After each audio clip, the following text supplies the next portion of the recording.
ఏమంటే 38 సంవత్సరాల కదలకుండా ఒక మనిషి అట్ట ఉన్నాడంటే దేహం ఎట్లా అయిపోయి ఉంటుందంటారు? పాడైపోయి నిశ్వాసన వస్తూ, స్నానం లేదు కదా, దేహం అంతా పుండ్లైపోయి చాలా దీనాస్థితిలో ఉన్నాడు.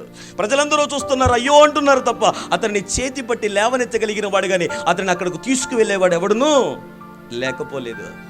అతని బాధ, అతని దుఃఖాన్ని చూస్తున్నారు, జాలి పడుతున్నారు కానీ అతని మీద కనికర పడ్డారు తప్ప అతని మీద ఆ వారి చెయ్యి నుంచి తీసుకుని వెళ్ళలేదు.